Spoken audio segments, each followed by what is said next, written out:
नमस्कार दोस्तों। मैं पुनीत बात कर रहा हूँ प्रॉफिट पुनीत से। और आज मैं कुछ इम्पोर्टेंट बात करना चाहता हूँ। हाल ही में मेरी एक फ्रेंड थी, उन्होंने मुझे फ़ोन किया और वो बोलती हैं कि मैं पिछले महीने मैंने 10 लाख रुपए के कैपिटल पे करीबन 90,000 रुपये कमाए।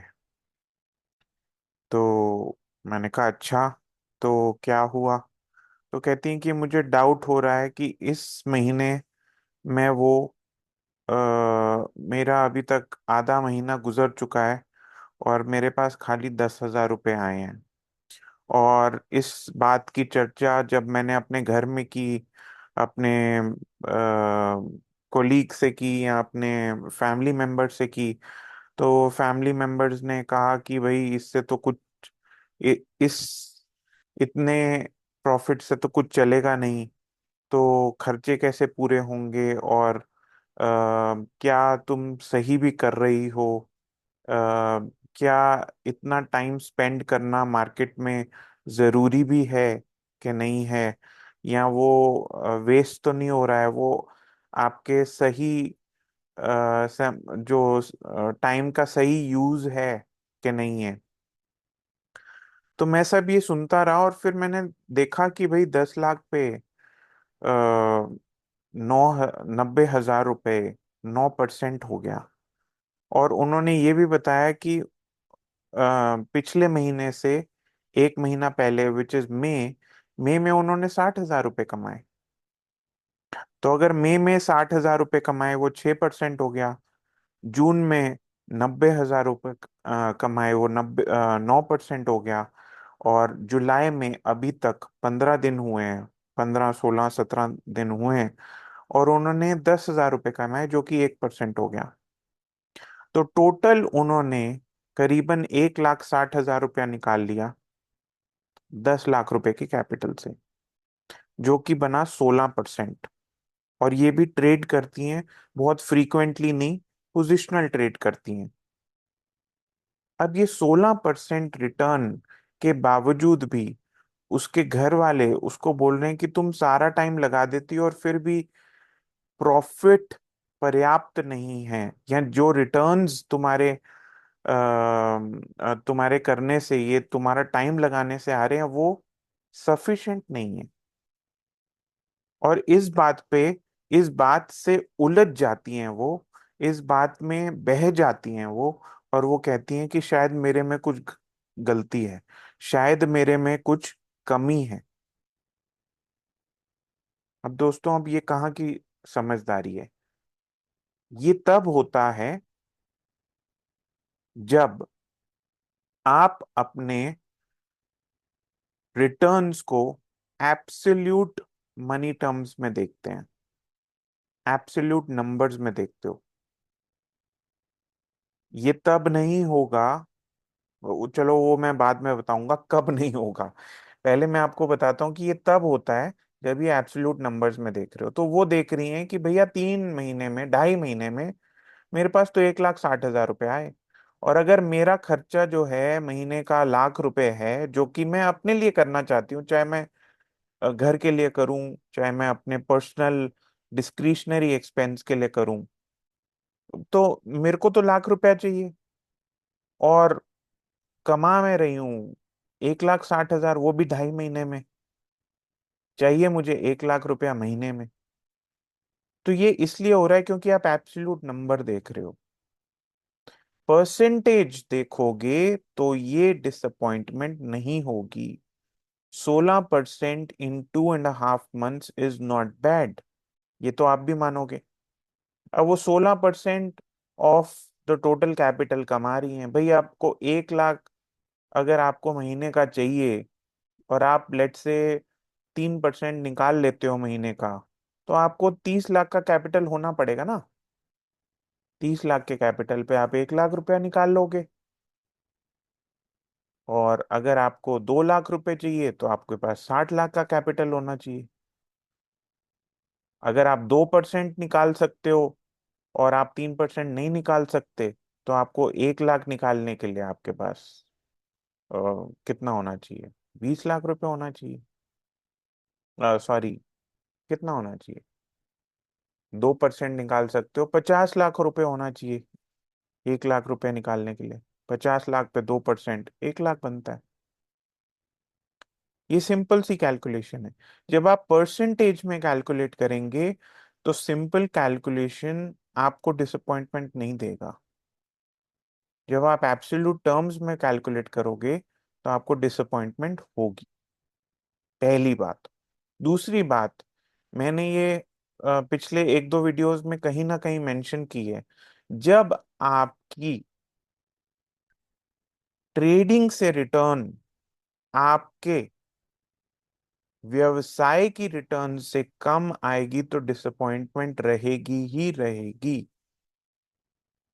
और नॉर्मली लोगों की ट्रेडिंग की रिटर्न व्यवसाय की रिटर्न से कम आती है। मतलब मैं जो भी जॉब करता हूँ, जो भी प्रोफेशन में हूँ, जो भी बिजनेस में हूँ, लेट से मैं अपने बिजनेस से 2 लाख रुपए निकालता हूँ और मैं ट्रेडिंग से 1 लाख रुपए निकालता हूँ, मुझे डिसअपॉइंटमेंट, रिग्रेट रहेगा ही रहेगा, क्योंकि मैं टाइम लगा रहा हूँ अपना, इमोशन से खेल रहा हूँ, और उसके बावजूद भी मैं अपने जॉब से, प्रोफेशन से कम रिटर्न्स निकाल रहा हूँ।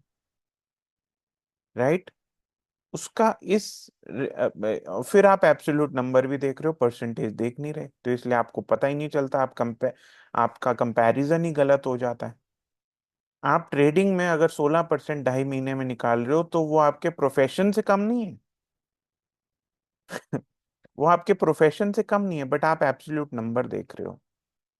या तो अब अपने कैपिटल को बढ़ाओ तो आपको वो मिलना शुरू हो जाएगा, परसेंटेज वाइज भी और एब्सोल्यूट वाइज भी।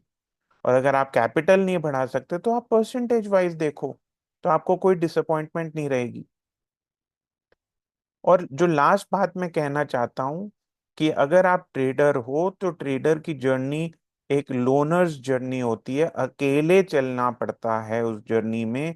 और ये जो सेल्फ डाउट इन्फ्लिक्ट कर देते हैं लोग आपके अंदर, दूसरी, जो लोग ट्रेड भी नहीं कर रहे, आपका पति, आपका बच्चा, आपके फैमिली मेंबर्स, माता पिता, आपके फ्रेंड्स, आपके कोलीग्स, वो ट्रेड नहीं करते हैं, ट्रेड आप करते हो, पर वो उंगली उठाने में सबसे पहले होते हैं, और उनकी उंगली से आप उलझ जाते हो, और आप सोचते हो कि शायद मेरे में ही कुछ कमी है, मैं इतनी मेहनत करके भी सफल नहीं हुई, मैं कुछ मिस्टेक कर रहा हूँ या कर रही हूँ। तो आप में ये जो सेल्फ डाउट आ जाता है फालतू का, वो नहीं आना चाहिए, क्योंकि आपको अपने आप को और अपने ट्रेडिंग प्रोफेशन को रिस्पेक्ट करना है, और वो रिस्पेक्ट देनी है। और आपको डाउट नहीं आना चाहिए, आपको खाली, अगर आप सेल्फ एनालिसिस भी कर रहे हो कि मैं गलत कर रही हूँ कि नहीं कर रही, आपको खाली यही तो देखना है कि आपकी ट्रेडिंग स्ट्रैटेजी आप सिस्टम से फॉलो कर रहे हो कि नहीं कर रहे हो।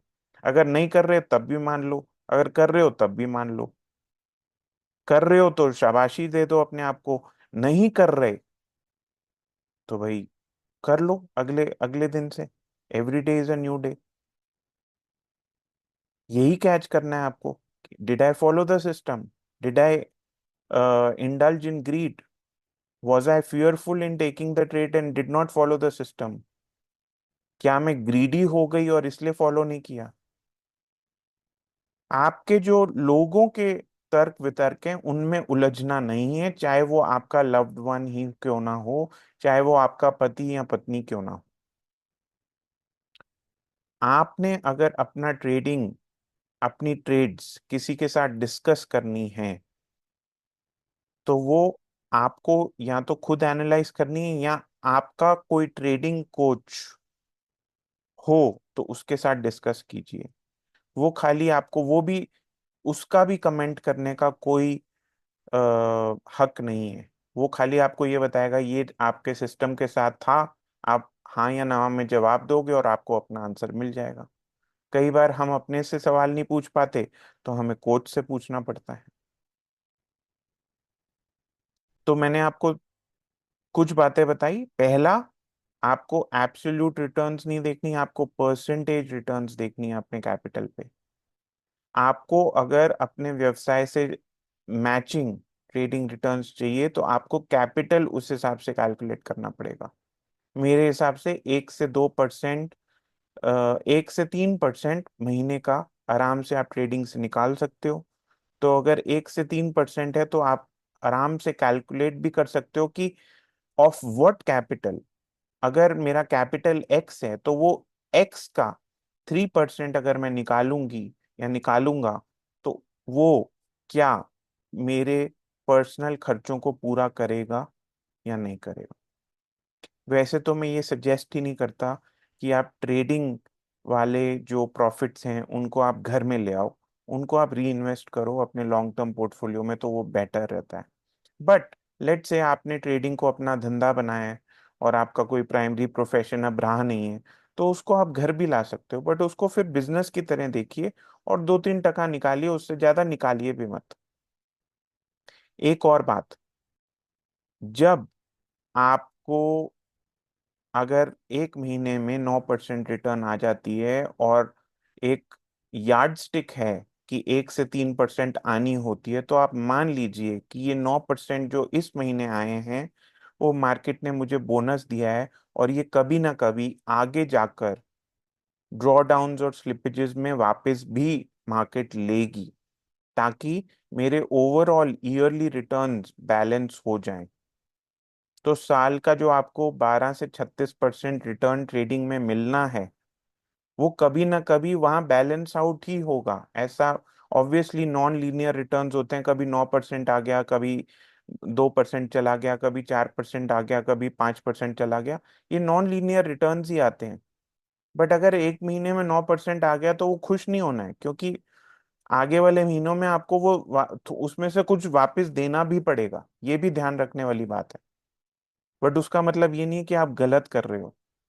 आप गलत तभी कर रहे हो जब आप सिस्टम को फॉलो नहीं कर रहे। अगर सिस्टम को फॉलो कर रहे हो, ट्रेड में सब कुछ आपने क्वांटिटी कैलकुलेट की है, रिस्क कैलकुलेट किया है, तो अपने आप को जुठलाइए मत, फियर मत लाइए, सेल्फ डाउट नहीं लाइए, अपने आप को गलत मत ठहराइए, और अपने घर वालों के बातों में आना बंद कर दीजिए। Thank you so much.